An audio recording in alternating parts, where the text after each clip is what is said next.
Hi everybody, welcome to my channel. I am the Kitchen Mom and we are going to work our way through my Great British Baking Show Love to Bake cookbook a little bit more today. Today we are making Laurel's, I think that was how you say it, Jamaican beef patties. So it's like a little hand pie. So let's get started. Okay, I'm making the pastry first. So I have 80 grams of white vegetable shortening in my bowl and I'm going to add 100 grams of unsalted butter. And I'm just going to use my wooden spoon to beat it until smooth, or just basically to, mix it. Okay, what I didn't do was have my butter out on the counter long enough. It was not as room temp as I would have liked, but it is what it is. So it's mixed, it's not smooth. But our next step is to put it in a food processor. So I'm not super worried about it. Okay, so what I need to do is actually put 45 grams of this into my food processor. And then the rest of it, I'm actually just going to chill.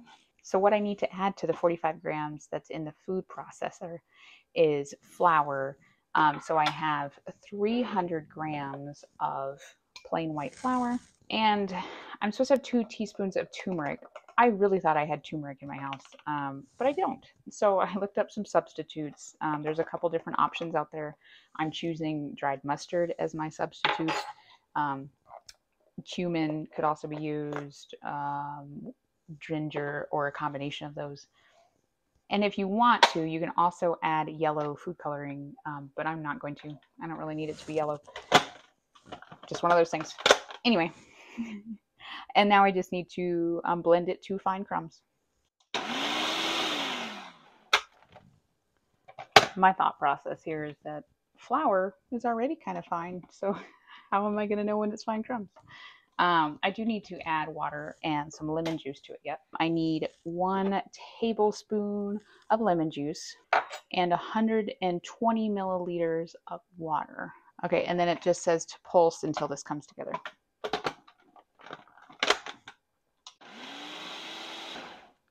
It's definitely coming together. So now I just need to turn it out, gather it into a ball, and knead it a couple times for 2 minutes until smooth.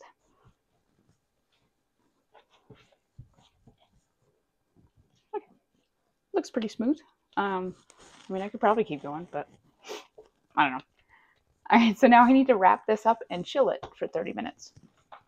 While the pastry is chilling for the 30 minutes, we are going to make our filling. So I have 200 grams of minced beef, which is ground beef in the States, at 4% fat. The recipe says 5%, but close enough. What I'm going to do is add half a teaspoon of malt vinegar to my beef here. I guess I'm just make a hole there.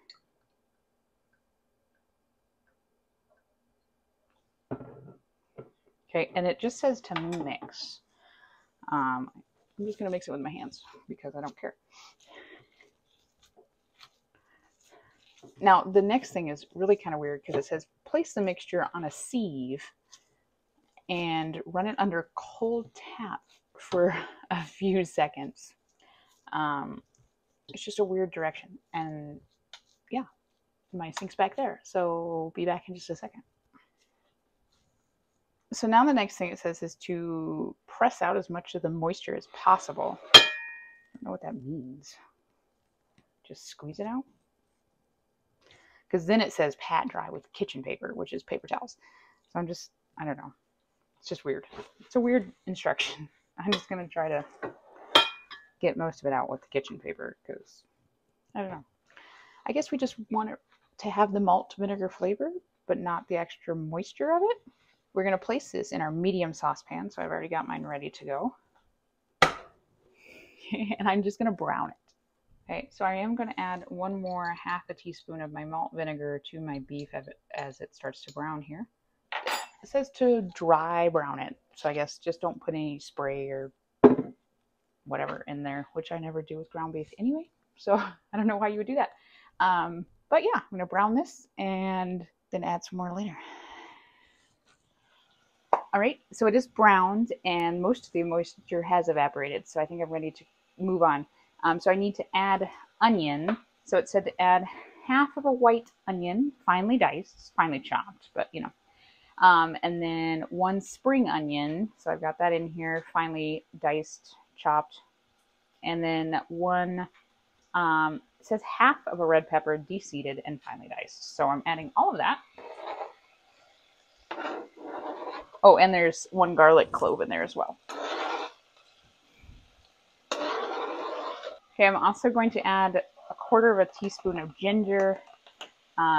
It says to use fresh. I wasn't going to buy a whole ginger, just for 1/4 teaspoon. So there it is.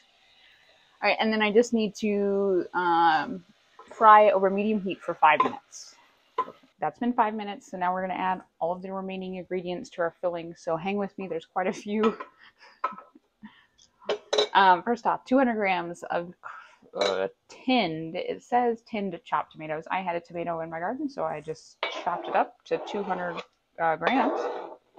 Then we also need a tablespoon of ketchup. 1 tablespoon. It says Damara sugar. We don't have that in the States. Brown sugar is what I am using as my substitute today. 1 tablespoon of soy sauce. It says a good pinch of mixed spice, which apparently is something that British people know what it is.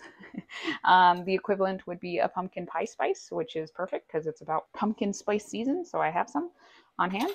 Good pinch of ground allspice, a good pinch of paprika, and a good pinch of dried thyme. It does say a good pinch of all of those, not just a pinch. And so what I'm going to do is I'm going to let this simmer for about 30 minutes, stirring occasionally. All right, so it's been 30 minutes. My dough has been resting or chilling for that long. I'm going to turn it out on my lightly floured work surface and roll it into a roughly 30 by 20 centimeter rectangle. So 12 inches by 8 inches. So I've got that rolled out. Now I just need to take my remaining chilled fat. It says cut it into 45-gram portions. It's still in my bowl. So I'm just gonna get 45 grams. So the funny thing is I probably did this wrong. I rolled it out wrong.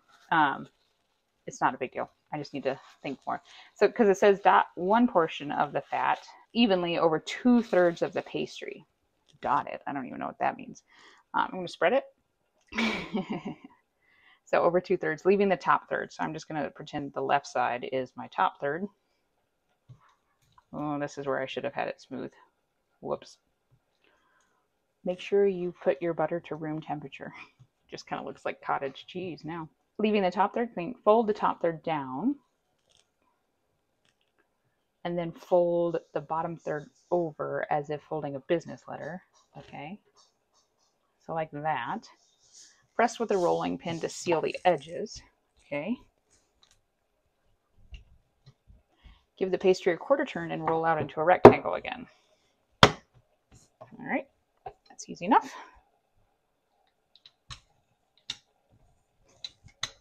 Oops, I did not seal those edges very well, did I?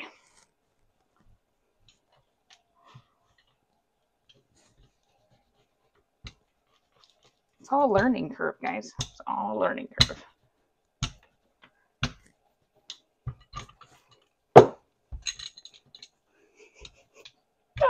Now it's coming out the sides. Oh, my pastry needs work. We'll just put it that way. Well, my pastry needs work. I never said I was an expert at any of these. I am literally, this is the first time I'm seeing these recipes. I need to repeat with the fat and fold once more. So I'm just going to do 45 grams more of the fat over the bottom 2/3 or the, side, because I keep rolling it out sideways. I think I like just regular butter better. I've done pastries with just, like the rough puffs or whatever. It's a little easier to deal with than this vegetable shortening mix here. But I'm sure I'm just doing something really wrong. It's just so hard to roll. Oh, man. I don't know how you stop the butter from coming out the sides when you roll it. Okay, that worked a little bit better. And now I just put the remaining that on there, and then fold, and fold. Okay, then it says roll and fold one more time. So I'm just gonna roll it out and then not have the butter or the fat to put in there, I guess. This is just straight up messy. I for sure did something incorrectly here. All right, guys, I'm just gonna fold it and call it because that's a straight up gloppy mess. Okay, now it does say to wrap and chill the pastry for 30 more minutes. Thank goodness. Okay, our filling is done, and so basically what it says is just to put it on a plate to cool. It does say to salt and pepper to taste. I guess I should do that first, huh? Probably. I don't really like to salt and pepper too much, so there we go. Okay, it does look really good and thick. There is not much moisture, which it did say to make sure to cook it until most of the moisture is gone. And then yeah, just spread it out on a plate, which just seems a little strange. That's why it cools faster. It would cool faster. Very good. Now the 4-year-old knows. And we're going to leave that to cool. What are we going to do with that? We are about to roll this out. All right, it's been 30 minutes. It's just, I'm just really tempted to leave it for a longer time, but I'm not. Didn't say anything about flouring the surface at all. I am going to, because I just don't know how this extra vegetable shortening that's clearly coming out of it is going to do if I don't. So I'm flouring the surface. All right, I need to roll this out into a 36 centimeters by 20 centimeters this time, so it's a little bit longer instead of just the short one a minute ago. But it's still about the same width. I forgot to divide this in half. So this is, I'm going to do it a lot bigger than it says because I didn't divide it in half. And I've already rolled it out half the way. Okay, now I need 12 centimeter circles. This is just not rolling out very well, so I don't really know how this is going to turn out. I'm going to try to get as many circles as I can. We'll just put it that way. So I have something that's about 12 centimeters in diameter, and I'm just going to cut, because I think if I push down, it actually kind of messes up the pastry part. Okay, so you do that, and then we're going to try to move this to my pan back here. Okay, so we'll do that real quick, get all those circles cut.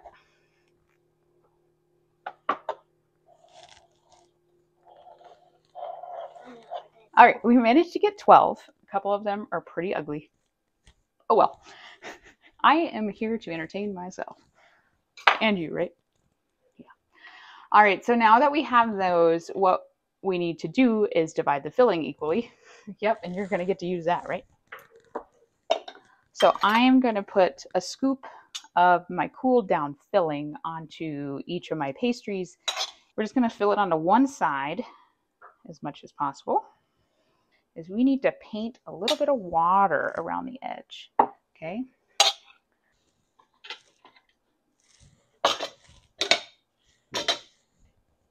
Now that my assistant helped me paint the edges of our pastry, now I'm just going to take one and I'm just going to fold it over, trying to keep the pastry or the filling inside as much as possible. And then I just started with a really bad one. I'm going to pinch it with the fork to make it look kind of like a little pie. And yeah, that one is overly full. Now, if you don't already have a hole in the top, like some of mine do, because the pastry was too thin or something, it does say to cut some little slots, you know, basically for the steam to escape. I've got our oven heated to 390 degrees Fahrenheit, and we are going to bake these for 20 to 25 minutes until golden brown.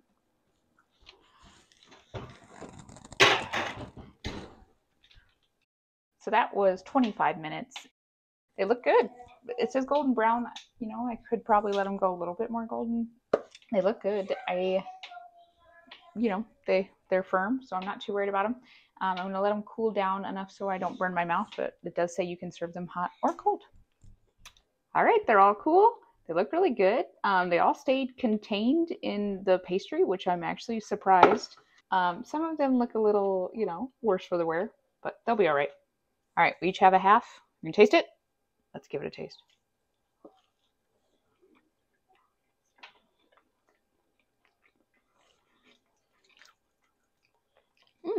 Oh yeah.